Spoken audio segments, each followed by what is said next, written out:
ഇന്നൊരു വ്ളോഗൊക്കെ ഷൂട്ട് ചെയ്യാമെന്ന് വിചാരിച്ചായിരുന്നു, മറന്നു പോയിട്ടോ. പിന്നാണ് ഫുഡ് കഴിക്കുന്നേരാണ് സംഭവം ഓർമ്മയായത്. ഉമ്മ രാവിലെ തന്നെ മോളെ ഓർക്കുന്നുണ്ട്. ഞങ്ങളിതാ ചായ കുടിക്കുന്നുണ്ട്. ചായ കുടിച്ച് കഴിഞ്ഞേരം പിന്നെ ദേ ഞാൻ ഓളെ തോളിട്ട് ഇങ്ങനെ അങ്ങോട്ടും ഇങ്ങോട്ടൊക്കെ നടന്ന്. അപ്പോൾ ഉമ്മൻ്റെ പണി നോക്കുന്നുണ്ട്. അങ്ങനെ മോളെ ഉറക്കിയതിന് ശേഷം ബാക്കിയുള്ള പണികളൊക്കെയാണ് നോക്കുന്നത്. ഒന്ന് ബെഡ് നന്നാക്കുക, റൂമൊക്കെ ഒന്ന് ഒതുക്കി പെറുക്കി വെക്കാനൊക്കെ ഉണ്ടായിരുന്നു കേട്ടോ. ഇപ്പോൾ എന്താ പറയുക, വീഡിയോ ഷൂട്ട് ചെയ്യാനുള്ള ടൈമൊന്നും കിട്ടാറില്ല. മോളെ കാര്യങ്ങളൊക്കെ ആയിട്ട് അങ്ങനെ പോവുകയാണ്. അങ്ങനെ അത് കഴിഞ്ഞ് ഓൾ ഉറങ്ങുന്ന സമയം നോക്കിയിട്ട് വേണം കുളിക്കാൻ പോകാൻ. അങ്ങനെ ഞാൻ വേഗം കുളിക്കാൻ വേണ്ടി പോവാട്ടോ. ഞാൻ കുളിക്കാൻ കയറിയപ്പോഴത്തേനും മോൾ അങ്ങോട്ട് എഴുന്നേറ്റിട്ടോ. പിന്നെ രാവിലത്തെ D3 ഉണ്ടായിരുന്നല്ലോ, വൈറ്റമിൻ, അതിപ്പം കൊടുക്കണമല്ലോ. അങ്ങനെ അത് കൊടുക്കാൻ വേണ്ടിയിട്ട് ഞാൻ എന്നാൽ പിന്നെ അത് കൊടുക്കാമെന്ന് വിചാരിച്ചു. പിന്നെ ഇനിയിപ്പോൾ കുളിച്ചോളം ഉറങ്ങുമല്ലോ, പിന്നെ കൊടുക്കാനും പറ്റില്ല. അപ്പോൾ പിന്നെ വേഗം അതങ്ങ് കൊടുത്ത് അത് കഴിഞ്ഞ് പിന്നെ ഓക്ക് എണ്ണയൊക്കെ തേച്ച് കുറച്ച് നേരം ഇട്ടിട്ടോ. തീരും കിടക്കൂല, കരച്ചിലോട് കരച്ചിലാട്ടോ. കുറേയൊക്കെ പാട്ടൊക്കെ പാടി നോക്കും, എവിടെ കേൾക്കുന്നത്. അങ്ങനെ എടുത്ത് ഓളെ കുളിപ്പിക്കൂട്ടോ. അങ്ങനെ ഞാൻ കുളിയൊക്കെ കഴിഞ്ഞ് വന്ന് ബെഡ്ഷീറ്റൊക്കെ ഒന്ന് മാറ്റി.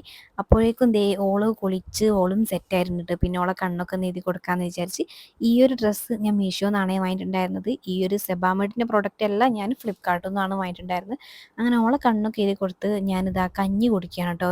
അങ്ങനെ കഞ്ഞിയെല്ലാം കുടിച്ച് ദേ കുറച്ച് നേരം കിടന്നുറങ്ങാമെന്ന് വിചാരിച്ച്. കാരണം ഓള് കിടക്കുന്ന സമയത്ത് എനിക്കും കിടക്കാൻ പറ്റുള്ളൂ. അപ്പോൾ അത്രയേ ഉള്ളൂ. അടുത്തൊരു വീഡിയോയിൽ കാണാം. Thank you.